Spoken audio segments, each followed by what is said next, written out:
Good morning, good morning, good morning, everyone. Welcome back to another edition of News in Motion. Today is Monday, October 2nd, 2023. That's right, y'all. We are in a brand new month.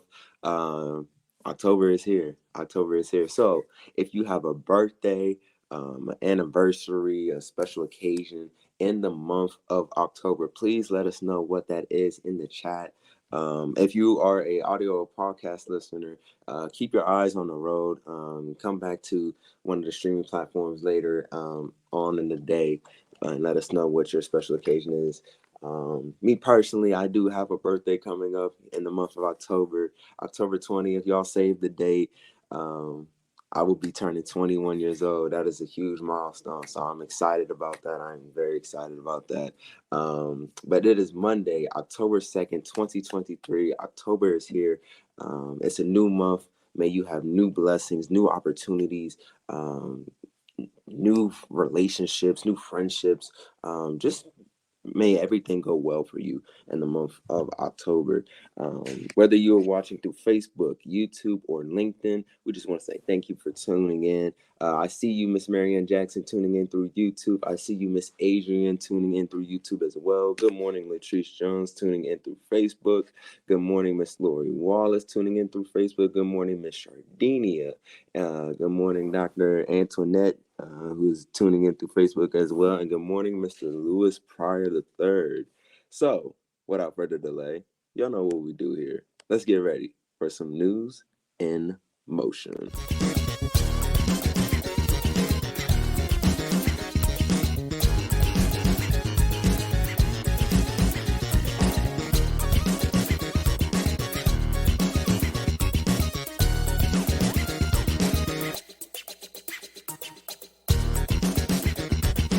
News in motion.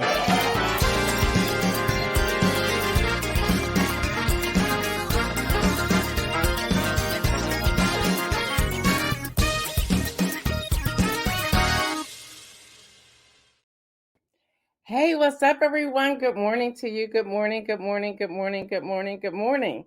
I'm going to jump in where Isaiah left off and say good morning to Robert Holman.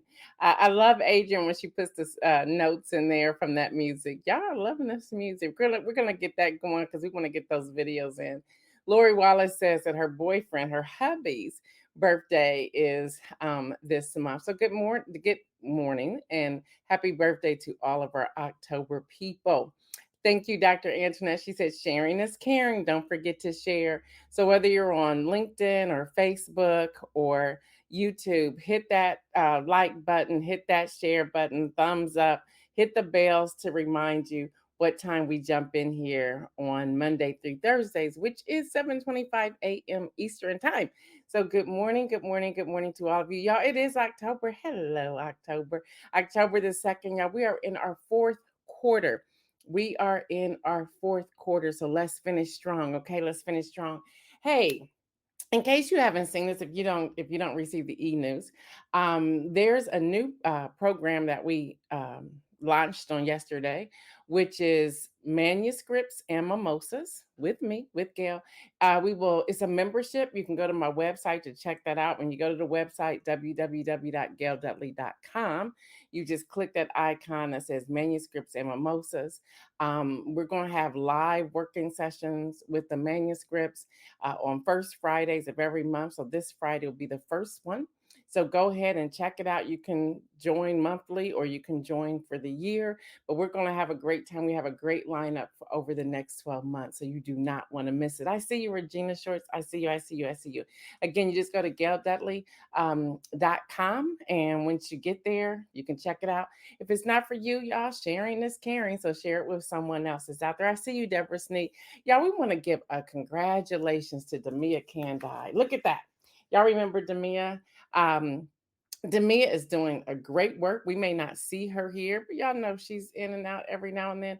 But I went to her breakfast the Mahogany Media breakfast on this past Friday. Probably was her breakfast, okay? And she is now on the cover of this magazine doing great work throughout the community. y'all want to check this out, you can just Google Mahogany Columbus and you can get your own copy. Make sure you get the one that has Demia on the front. So we want to say congratulations to Demia Candi.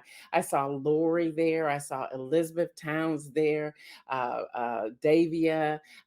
There was just so many people, and it was interesting. Elizabeth Towns says, I feel like this is the News in Motion breakfast that's going on. So we're just really excited about all of that. But congratulations to Demia for this cover. And then y'all, wait a minute. It's not only that she's in the cover. Let me see if I can find the other pages too.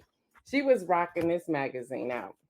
I said, look at our girl Demia Candi. I'm gonna see if I can find that page before I go on. But she is in here with a feature article that is absolutely outstanding. I thought I had it. Maybe I can't find it that easily. Oh, here she is. So here's a picture of Demia as well in this magazine. That's her there in the pink. Just a really good format and article of a lot of great work that she's doing. So again, we just want to say congratulations to Demia. All right, y'all. Congratulations also to Stephanie Burbridge Hall. We are going to have her. There's many of you who said we still want to get information about suicide prevention. So she is going to come back, and we're just going to pray that the technical difficulties will just go away. So she is going to be back, but we want to say congratulations to her. The walk was this past Sunday. It was this past Sunday, and it was outstanding. So we want to say congratulations to her. Lori, the workshop, if you do the first Friday, the membership, you have to be a part of the membership to come to the workshops. If you do the first Friday, it's going to be from 11 to 12, but there will also be a replay that we will keep up for I believe 5 days is what we decided. So you'll have 5 days to tune in if you happen to miss it. But you do want to be able to join live because we're going to be working through manuscripts. You bring your manuscript with you. So there's that. Um yeah. Hi, Mike Nicholson. Mike Nicholson was there on Friday as well. Y'all, let's talk real quick about CU and USC. Listen, that second half, man, I just knew they was gonna come back. I said, "Oh my gosh, they're about to come back and win this game." Listen, it was phenomenal. I'm all in. I'm all in with the Buffaloes. It's phenomenal. USC did carry it out from 48 to 41, but it was a great game. I see you, Kim Edmondson. I see you. All right, y'all. We want to get into the news, and I know it's Monday, but we're going to do some critical thinking as well. So, y'all, let's dive into the headlines. In a last minute bipartisan effort, the shutdown was avoided. But it was only avoided for 45 days, and that was from Saturday. So 45 days when you're counting forward, which means that it's back on the line by November the 14th. 1 week before Thanksgiving, 1 week before the holidays really come into play. And what a horrible time to put these federal employees through, not knowing if they're going to have a paycheck or not during the holidays. It's like, come on, y'all can do better. Y'all can absolutely do better. Absolutely do better. So the bill passes temporarily. I'm glad it passed for now, but come on, we got to do something better than this. I see you, Mary Owens. Y'all, they called this a stopgap funding bill. So I went through several articles just to get some conversation around this averted shutdown, if we could say. And I'm happy to report that in a conversation I had with someone, I have to just say I was like the proud mama for a moment. I had one of our viewers, our regular viewers, say to me, Gail, I called my representative and told them not to shut down the government. Now, this is somebody who would have never done that before, okay? And they were telling me that they called and they just, they didn't use a script. They just spoke from their heart. They did speak with someone. And she goes, and the representative I've called said that my congressperson was backing that there'll be no shutdown. So she was just saying, it felt really good, and I'm glad I did this. And I'm just on the phone listening with a big smile on my face. I'm like, I'm so proud of you. And she said that the union people from the federal government were calling in, and that they had like a conference call on Thursday night, just letting people have this conversation. She said, and some of them were concerned, like, come on, how is Congress still being paid, and we may possibly go into furlough and not have a check? So I'm just really proud of this person. I was like, wow, people do tune in the news in motion, and they hear things and they go forward. Well, y'all, the vote from the Senate, they turned that around quickly, 88-9. So there were 9 people who were against it in the Senate. The House, McCarthy came back in the very last moment on Saturday and made some changes. And pretty much he was like, forget my seat, which I need to just say this. I'm glad you decided to join the conversation, Speaker McCarthy. And he's just like, you know what? It's not worth it to me. It's not worth it to me. Like, take the seat. I don't care. So he passed this. So of course now Matt Gaetz is going to bring to the floor this week. He's going to bring to the floor a vote to oust Kevin McCarthy as Speaker, because he made this bipartisan change on Saturday that brought on Democrats to come. So the vote on Saturday afternoon was 335-91 in the House to fund the government again for 45 days. So Matt Gaetz isn't having it. He's going to call this motion, and he only has the first round, I believe, 48 hours for people to vote, and then he has a second round, I believe, for 24 hours to see how people are going to vote. Now McCarthy doesn't really care. Alexandria Ocasio Cortez said that we may back Speaker McCarthy. I'm sure if there's a deal that's taken place, they'll back him to keep him in there. But I think McCarthy has received a wake up call to keep going to some degree. Kim Edmondson says it's about time he got a backbone. Dr. Antoinette said, and Gates is, yeah, he's threatening. I mean, he's coming out with everything he has. He's threatening him. What's up, Pastor Anita? She says, news in motion, where you get news versus opinions. Boom, there you go. Adrian says the Freedom Caucus is losing their footing. They are. They really are. People are tired. And they know that people are like, well, y'all just get to work.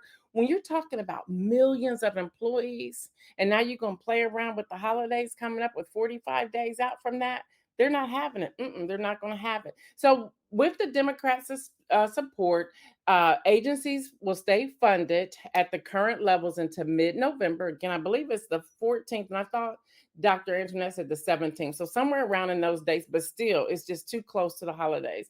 And provide $16 billion in disaster relief for states and communities dealing with hurricanes and natural disasters. Remember, we talked about this last week, right? I'm like, look at these disasters. Y'all really going to do this? Look at New York. Can we talk about New York for a moment? They just keep getting flooded. I'm like, why are y'all down there in the subway and y'all see this water gushing down, and now the water's rising, the train's not coming? Why are you still down there? Haven't you seen the movies? Yeah, y'all went to the movies. Like, y'all might want to get up out of there. Y'all may want to get up to higher ground, not stay down there, because the way that water was coming down there in Brooklyn, and then in Times Square, it's like, are y'all crazy? Y'all, Times Square, I don't know if y'all noticed it, but Times Square was flooded 2 weeks ago. Like, 2 weeks ago, in the middle of Times Square, hotels were flooded, restaurants were flooded. Things are happening, and we need to pay attention. So they did fund that. They did not get the Ukraine new funding. They did not get that. So that's what's happening, y'all. That's what's happening. So we're going to see the circus this week because Matt Gaetz isn't backing down. Now, President Biden declined to weigh in. He was like, nah, but he did say this. He goes, I don't have a vote on that matter. He goes on to say, I'll leave that to the leadership, to the House and Senate when it comes to McCarthy. So we have the statement from the White House went out about the passing of that. We won't read that. But speaking of the White House, y'all, if you are, wanting to enjoy this next week or two of this weather, President Biden and First Lady Jill Biden will continue the annual tradition of opening up the White House gardens and South grounds to members of the public for the fall garden tour. Here's your opportunity, so get in on it now. Yeah, the tour will be from 10 a.m. Eastern to 4:30 p.m. Eastern, Saturday, October the 14th, and Sunday, October the 15th. In this event, the federal government is shut down on these dates. The fall tours will be postponed, but we know we've averted that, so we don't have to worry about that. These tours are free and they're open to the public, but you gotta do something, okay? You have to do something. You have to get a ticket. Yeah, you have to get a ticket. So you gotta go to whitehouse.gov. Just go to, you can make it simple, go to wh.gov. Just go there, look for the garden tours and get your tickets. Get your tickets. It's gonna be beautiful there. Yes, Kim Edmondson. Now the National Park Service will distribute free tickets outside the White House Visitor Center.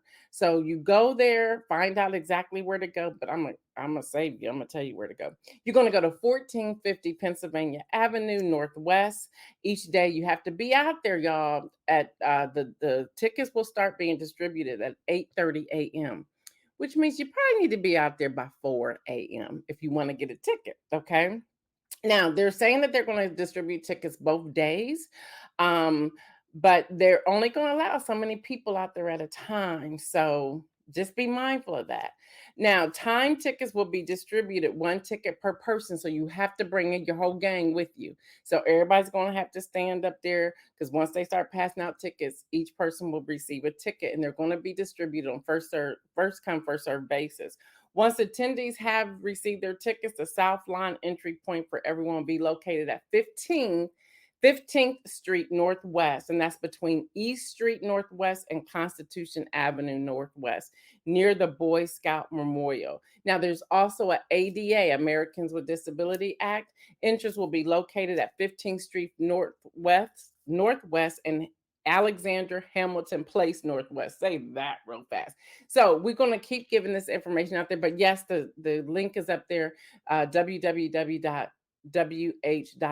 That stands for whitehouse.gov, where you can find this information. But I gave y'all more information you're going to see on the website because I had the alert. So there you have it. Oh, and this is happening since we're talking about it. The U.S. Capitol police are investigating. I'm like, did you really do this? They are investigating Representative Jamal Bowman, Democrat from New York, who they say they believe intentionally pulled the fire alarm to delay the vote on Saturday. Why would you do that? But anyway, that's happening. Yeah, in a sad moment, we have Dianne Feinstein, who passed away at the age of 90. She actually got her vote in on Friday at 2. I'm sorry, her first vote in, but she missed the second two votes. She died, they say, of natural causes. Y'all, she was a powerhouse. Things that I wasn't even aware. Vice President Kamala Harris called Feinstein one of the greatest public servants that California and our nation has ever known. They go on to say, as the first woman president of San Francisco Board of Supervisors, the first woman to serve as mayor of San Francisco, and the longest tenured woman to serve in the United States Senate, Dianne Feinstein. Some people say it's Feinstein. I believe it's Feinstein. I'm not sure. Broke barriers, inspired generations of women to run for office, and improved the lives of millions of Americans through her vision, her courage, and leadership, she said. Vice President Kamala Harris said in a statement. Kim Edmondson saying, why? Why what, girl? What you talking about? What you talking about? Tell me what you're talking about. Yes, Dr. Antoinette, and as we went over that last week, Congress will keep being paid. Yeah, they will. They'll keep being paid.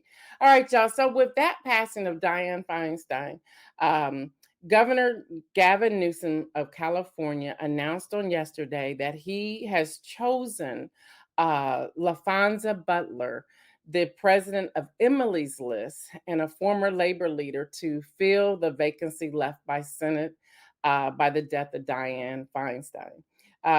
Miss Butler, age 44, he says, has been a fixture of California politics for nearly 15 years.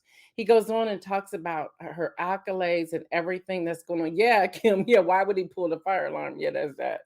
And so he goes on, but that didn't, the celebration did not last long. As you all know, many people are backing Barbara Lee in that spot. Now, in Newsom's statement, it just created a firestorm of people just going in. Now his seat's in trouble because people are like, we done with you. When Vice President Kamala Harris formally became vice president, we asked you to appoint a black woman. You did not. Now you did appoint a Latino man, which is good. That's great. But we asked for a black woman to replace a black woman to keep black women in the Senate, but you didn't do it. Now, in this case, he has a black woman, but the question is she qualified for this particular role? And I don't know anything about her. I know she runs Emily's List.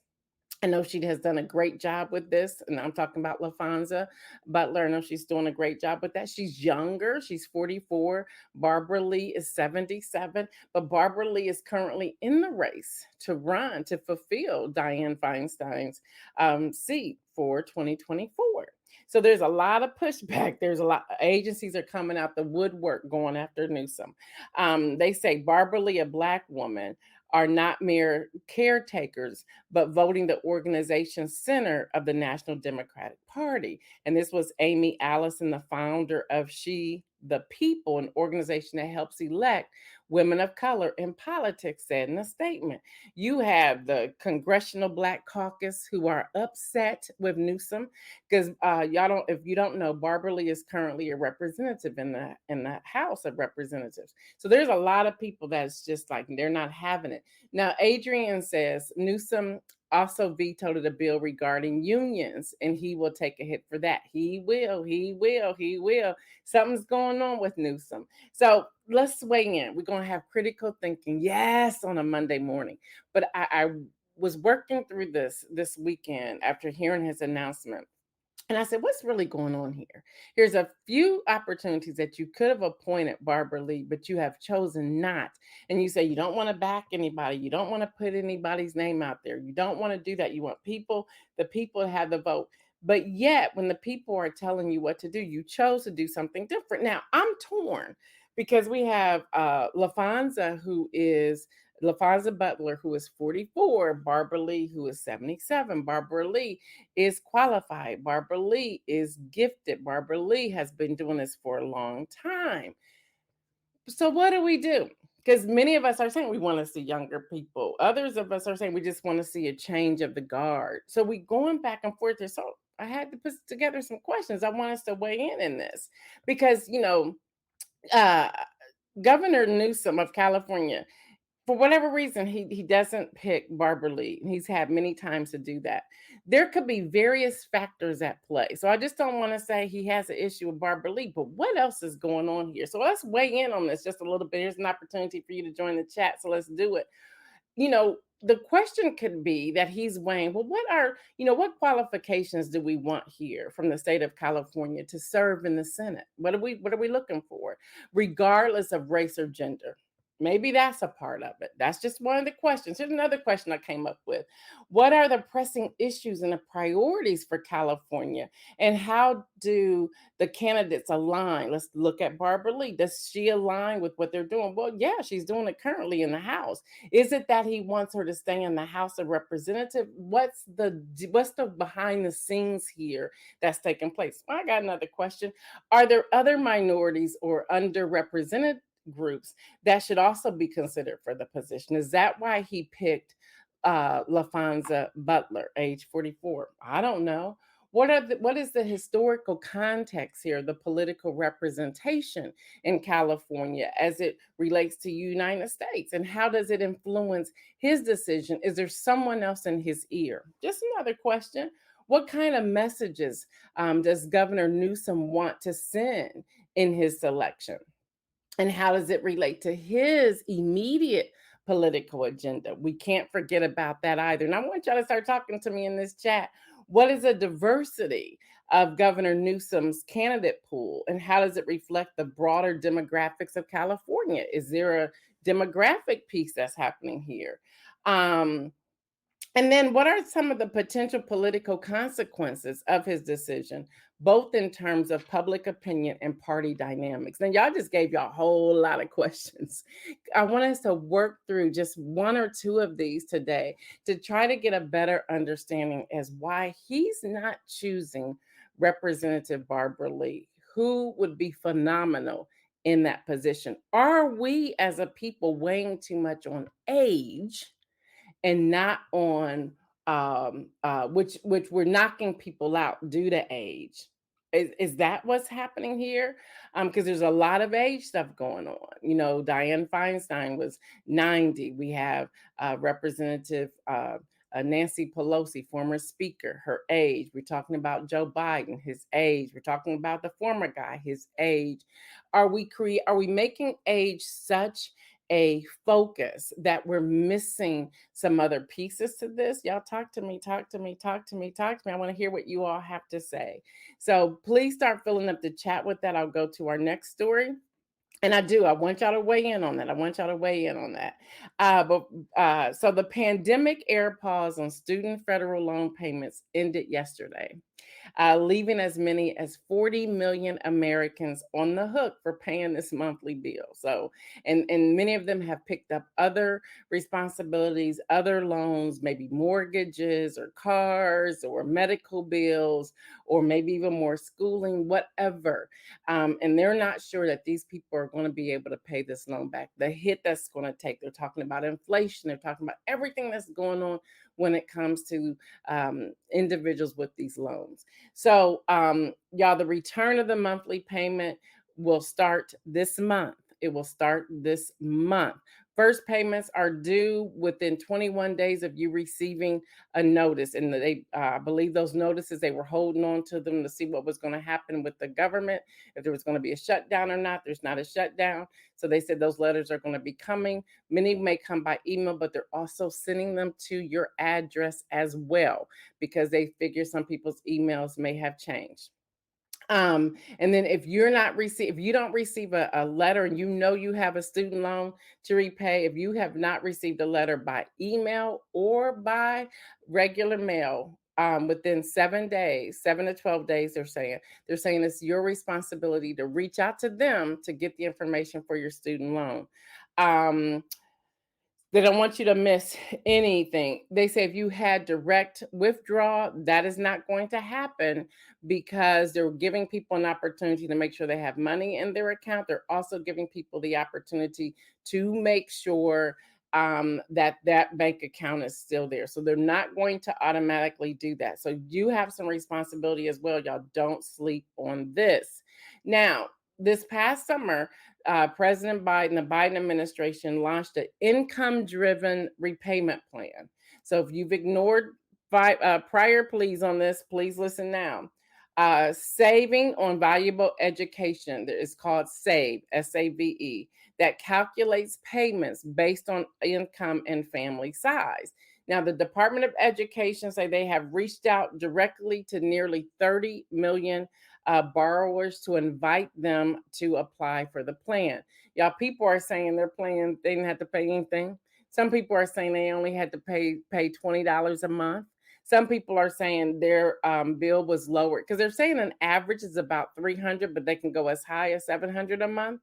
There's people who are saying that their bill was supposed to be $700 and it's now down to $119. So y'all check it out. You can find this, and Isaiah will pop this up on the screen as studentaid.gov/save. Again, that's studentaid.gov/save. Go there. It takes about 3 minutes to complete. It's very simple process. I know. I went there to see, so I could let you all know how simple it was. So that's what you can do. But y'all, do not ignore that email. Check your spam. Do not ignore the letter that comes in the mail. Also, just go to that website, click it, and fill out the information. See if yours is going to drop any. All right, let's see. Donita said, I would think it's a combination. Uh, uh, there's really so much to unpack. I would agree with you on that when it comes to um, Governor Newsom and this whole piece with Representative Barbara Lee. That's the only person who I see a comment from. So with that, we'll go to the inspirational message real quick. You still have time to put it in there, hopefully. Or are y'all processing? Tell me, are y'all processing there or what? So yeah, I'm still in Mark chapter 10. And I thought this was an interesting story. Um, again, when you reread something that you've read so many times, you see it, because I think because your life changes as you're reading through this and going through everything. The rich man wanted to know what he needed to do to inherit eternal life. That's what the rich man wanted to know. So he asked Jesus, what do I need to do? So Jesus replied, there's one thing that you lack. He says, go sell everything you have and give to the poor, and you will have treasure in heaven. Then come follow me. That's all he asked him to do. He said, go sell everything you have. He told him to sell it. Go sell everything you have and give that money to the poor, and you will have treasure in heaven. The man couldn't do it. He couldn't do it. Mm-mm. So Jesus was later talking to his disciples in Mark 10, and he said, how hard it is for the rich to enter the kingdom of God. I thought, wow, that's deep. That's just all the way deep. Because the guy wanted, he said, what? Can you tell me what I need to do to inherit the kingdom of God? And Jesus said, well, there's one thing you lack. There's just one thing you lack. And he told him. It was like really simple instructions, but he's like, oh, no, I cannot give up my riches to do that. But you asked the question, what do I need to do to inherit? The man couldn't do it, y'all. The man couldn't do it. It started me thinking, how many of us, we're looking for something, and God's like, you don't want to go down that route because you won't be able to handle what I'm about to do. So it's going to take some time. So slow down. Allow me to prepare you in this season so that you can get to where I need you to go. But we're in a hurry at times. And he's saying, better read this, because this man couldn't do it. Although in his heart, he wanted it. He wanted it so bad. He wanted it. He wanted it. But he could not do it. Why? Because he would rather have this material thing that's going to soon disappear. He would rather have that than to have to inherit the eternal life, the eternal kingdom. My question to you this morning as we go into our week, what are you willing to sell and give to the poor so that you can have a closer relationship with Jesus? What are you willing to do? What are you willing to give up? See, I think for many of us, we want to hold on to everything we have and not give up anything to get a little closer. And God is like, nope.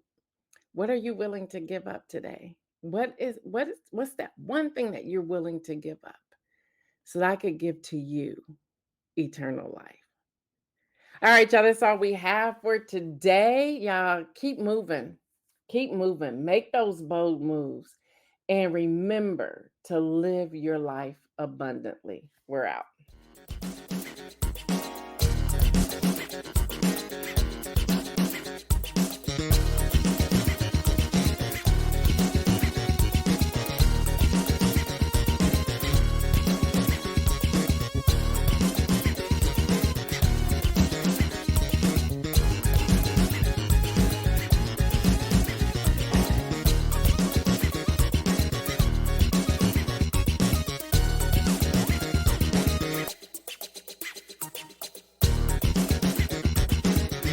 News in motion.